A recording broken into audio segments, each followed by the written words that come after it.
This morning on The Real Story, we're taking you inside the heart of the 2024 legislative session as it starts, as lawmakers head back to work at the Capitol and policy gets started in committees. We spoke with legislators and advocates about what they say needs to be addressed this session.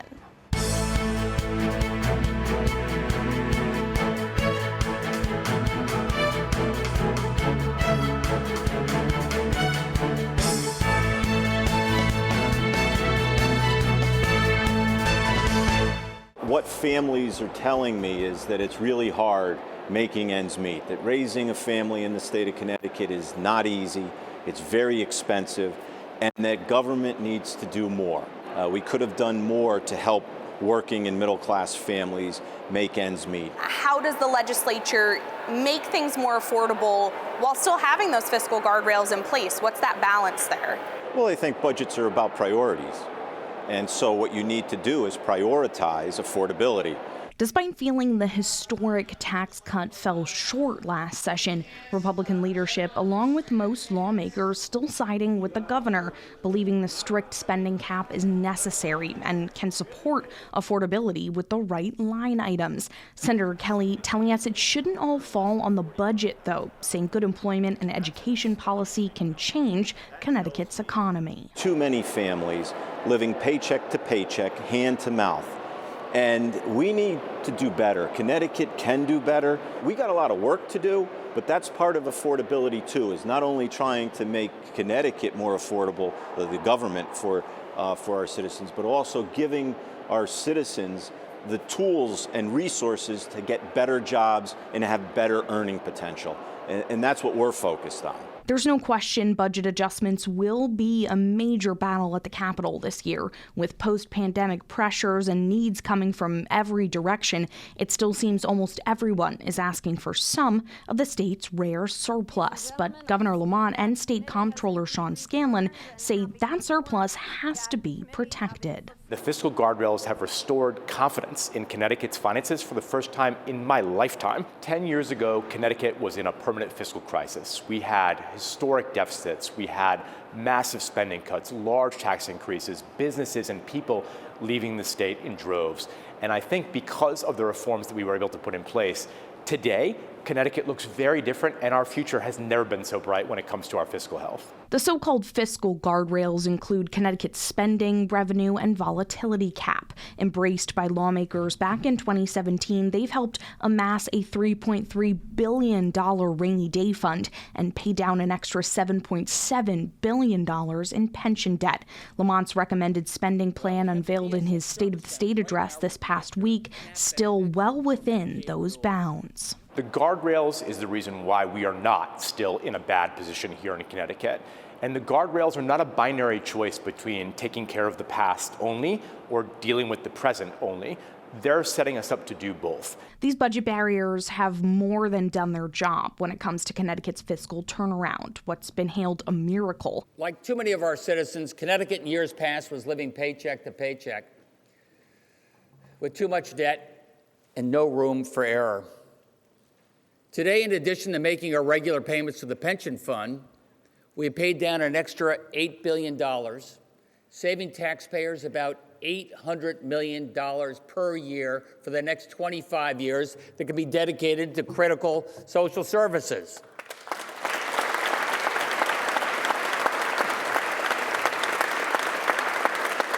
And we have added tens of thousands of new taxpayers, which further strengthens our budget for the future. Still, with the state facing several crises now, from housing to childcare, lawmakers are feeling immense pressure to find funding. What I am asking them, though, is to find that balance. And that sounds kind of strange, to be fiscally conservative now, to be progressive later, but that is what I'm asking them to do. The Appropriations Committee seems to be on the same page, but there are plenty of communities who say they just can't wait. It's time to fund nonprofits. Nonprofits have been running behind inflation for at least the last 15 years, if not longer. The hundreds of community-based nonprofit services aren't getting the $186 $1.6 million increase they rallied for in Governor Lamont's proposal. They say as state payments haven't kept up with inflation and the demand for services has gotten greater, the least they can get is some drops from the rainy day fund. We're not asking for even a third of what's available. It would allow them to try to catch up, fill those vacancies, and then be able to provide services to people who really need them. Well, this budget back and forth expected to continue throughout the rest of the session. We spoke with advocates about what they say are the biggest challenges the state is facing right now, from housing, childcare, education, Connecticut colleges, and financially struggling hospitals. Stay with us.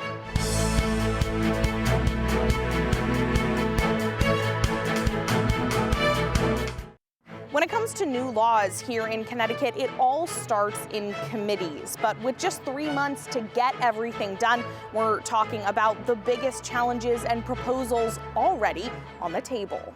The healthcare industry dominated discussions last session, but with the state still climbing out of COVID-19, lawmakers aren't done dealing with hospitals' needs, many operating at a loss as they continue to struggle financially. Advocates point to expenses and Medicaid, Medicare paying cents on the dollar for their services. Our concern is that we've allowed Medicaid payments to really lag behind how much it actually costs to deliver care. Medicaid's got to come to the table. While there's work already being done, Governor Lamont and the budget secretary claim it can't be this year. They say there's no room to increase reimbursements, but hospitals say funding is needed now. Budget's certainly a buzzword this session, but the other one, workforce. It starts for us with workforce and then ends with workforce. Connecticut's healthcare industry isn't the only one still dealing with staffing struggles. Childcare at the top of both residents and lawmakers' minds. Fewer people working in childcare means fewer options for families and an increased price tag. But with more childcare comes more people working in Connecticut overall. If you want to fix some of the staffing issues, provide more childcare, you just have to pay for it while the times are good and not when the times are bad. And this is our chance. This year, you would think that if they can address those issues, they could make an investment that could really pay off for our state. Every family deserves to be able to go to work and put their kids someplace where they can be safe and happy. Whether incentives look like lowering license fees, more student loan reimbursement, or more direct wage hikes for workers, Lamont's Blue Ribbon panel on childcare says any and all staffing support is needed so they can offer more slots for Connecticut kids. If you can make more money working at Starbucks than you can providing an after-school program or a child care services to a family, you're going to take the job that pays you more. Now, Governor Lamont's proposed spending is strictly in line with the fiscal guardrails, but he did suggest modest increases in early child care in his budget proposal last week. While it's appreciated, there's a sense the industry needs more. Until they address the issues with the spending cap, there's really not going to be any way to make sure that the social services that our families need can keep up with inflation. This is the year that we have enough cash in the bank that we can invest ahead now, and it's going to really pay off in the long term. It's not just Connecticut's youngest who have serious needs from lawmakers this year. It's the young adults, too, whether they're residents already or not yet. So Connecticut has really had a problem keeping and enticing young people, specifically Gen Z and millennials. You as a young lawmaker yourself, and one who sits on the committees that really matter to these residents, what sort of conversations do you want to hear this session around keeping young people here? So I appreciate you saying that. This building often ages people quite a bit, so I don't know how young I am anymore, but I will tell you that I think this session is critical for us to figure out key solutions to helping the industries, first with early childhood education, secondly with the higher ed system. Those are really at the forefront and at our core what's going to be able to lead us into the future for a stronger, more sustainable economy, for a stronger workforce, and for a stronger Connecticut. We need to look at the industries that have the greatest workforce shortages. There it is again, workforce. But Connecticut's colleges are poised to make the difference with the right investments and policy. The Higher Education Committee telling us it's all about cutting-edge programs that can and then staff these industries. So if you marry the idea of changing these programs and adding more options for students and families, but then also marrying that to the notion that we have to build more capital campaigns around supporting schools and building up new residence halls and building up new innovation centers. I mean, students want what's fast, shiny, big, and innovative. And that's the only way in order for our university system to remain on the cutting edge, to build that workforce that we're looking for towards the future. The only way for them to do that is to offer that. And so we as a state need to step up to try to help those schools. While sights are set on what new things can draw in students during a nationwide enrollment decline, it's not lost on lawmakers that basic needs aren't being met either. We have a high food insecurity rate across our campuses. We have a high housing insecurity rate, and most college students here in Connecticut will tell you that they cannot afford to purchase the books that they need for their classes. Coming back to affordability, Representative Paris tells us he can't tackle all Connecticut's costs, saying that'll take the whole legislature. But between his committees, he believes they can continue creative ways to lower student debt and ease the financial barrier to attending college, like the new loan reimbursement program. Those young people are graduating, they get through the college system, and they're walking across that stage going into their first professional role, that they are not graduating in massive amounts of debt.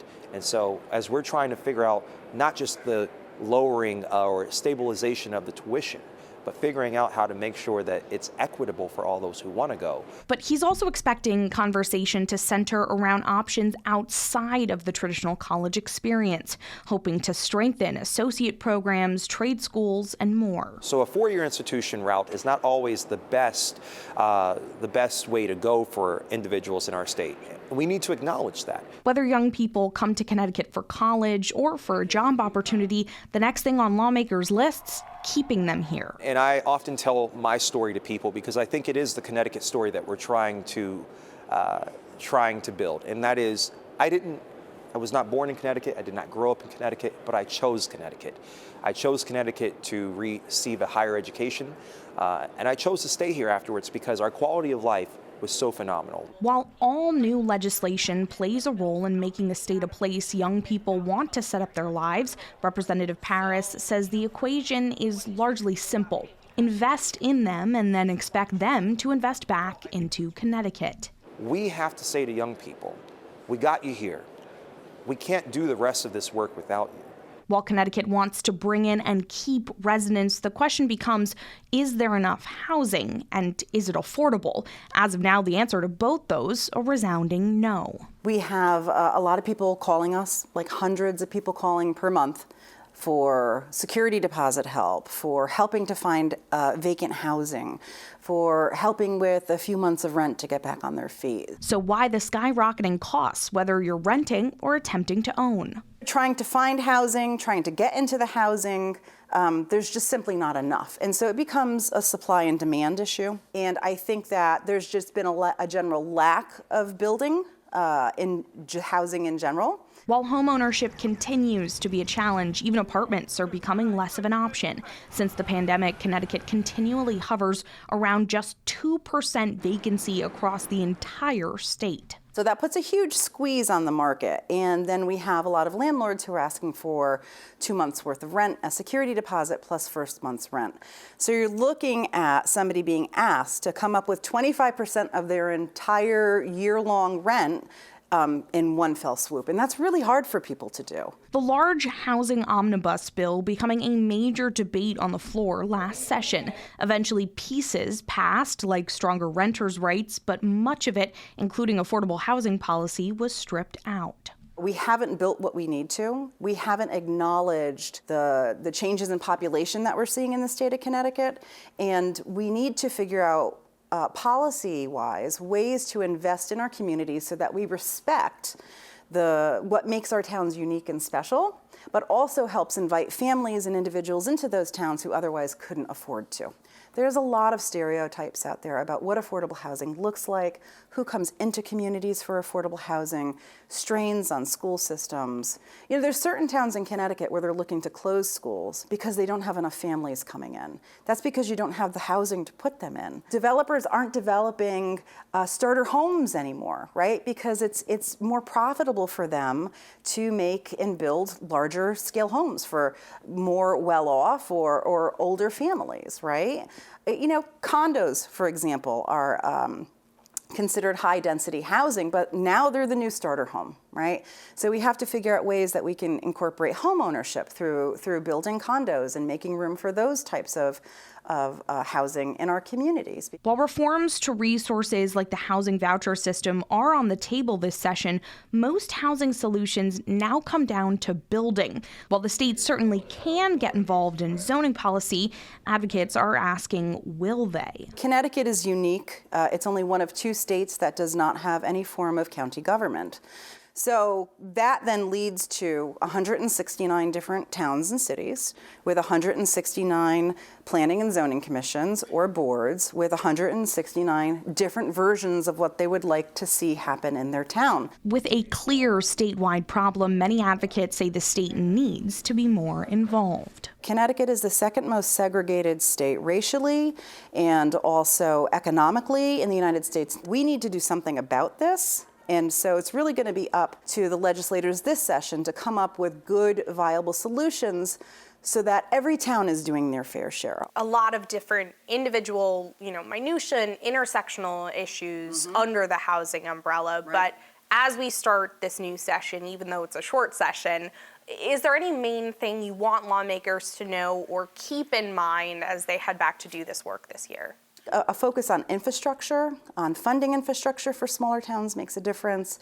I also feel like looking at policy that respects what makes a town unique and feels small, but also the ability to build housing within that setting. The last big affordable housing statute, decades-old 830G, hasn't made the impact many hoped it would.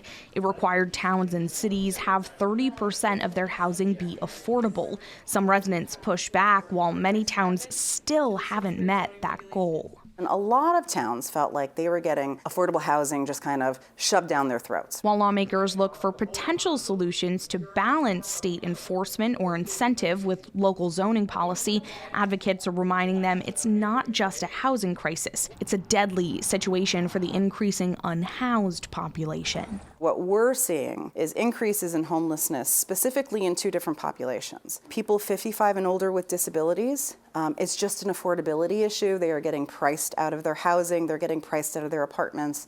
We're seeing them come into our food pantries looking for food to make ends meet so they could pay their rent and they don't have to pay for food, right? And so we're seeing increases in that population who are looking for services. The other population, and I like to call this the hidden homeless population, are families. Families with children who are preschool age, so 6 and under. They're struggling, right? They cannot afford housing. It's hard if you're a single mom and you have a child who's not school age to find appropriate and affordable childcare and transportation. And then to try and find housing on top of that, we're seeing huge increases in the number of families that we're seeing who are living in cars, who are living in someone's garage, on a 3-season porch. More than 800, including those children reportedly unsheltered this winter. More than 3,000 unhoused, a second year of increase. Advocates point to a strain on resources, a need for shelters, and above all, a lack of affordable housing. Every single resident of the state of Connecticut deserves somewhere that they can call home. And when it comes to affordable housing, I believe everybody should be able to work where they live. The towns have got to come to the table on this one. I also think the other issue is that there's a lot of very loud minority voices. There's other people who feel really strongly about, we should welcome people into our town, right? We should have new families be able to live in these towns. We should be welcome and opening. but they're not vocal about it. And so it's usually the whole squeaky wheel gets the oil scenario, where it might not be the most popular opinion, but it certainly is the loudest and gets the most attention. And that's why lawmakers and advocates alike say they need all voices this legislative session. You have a voice. As a resident of the state of Connecticut, you have a voice that you can use. There are a million things that a legislator has to hear about, but if they hear 5 or 10 or 15 parents in their community, they start to really hear the echo of how important this is over and over again. A lot of the times people kind of talk themselves out of it. Well, my one call isn't going to make a difference. Yes, it will. It will absolutely make a difference. It will make a difference because your one call probably represents around 100 other people who feel the exact same way but didn't bother to pick up the phone, right? Send an email. Know who your legislator is. So if we don't hear from people, we can't make the difference. Other challenges, road safety and potentially lowering the blood alcohol level, election security and voting reforms, reproductive rights, artificial intelligence, and rapidly changing technology. And Governor Ned Lamont's must-do for lawmakers this session. Cost of dealing with climate change is expensive, but the cost of doing nothing is immeasurable. Lawmakers need to come to agreement on regulations for gas-powered car sales, Connecticut's trash problem, and sustainable waste management. Policy surrounding offshore wind energy, all in fewer than 100 days. Short session, but lots of opportunity. Connecticut is a leader in so many policy realms because we keep our finger on the pulse. While that comes down to communication between constituents and their representatives, leaders say it's then up to bipartisan effort to turn all these issues and ideas into law. We are one of the densest states in the country, by which I mean we have more people per square mile. So we have to manage our growth carefully. What do you want Connecticut to look like in 2035? Good ideas, wherever they come from, find friends. And what we have to do is make sure that through this process, when the good ideas come along, that it's done in a collaborative manner that actually increases conversation and discourse, and that there's more perspectives at the table. That's when you create better law. Well, that's the process starting now, and the process will be covering all session here on The Real Story, giving you an inside look and taking your questions to Connecticut's leaders. You can find all our past Real Story segments online and on our free Fox 61 News app. Just head to the Real Story tab at the top of your screen. We'll see you next week on The Real Story at 10 a.m. Have a great rest of your morning.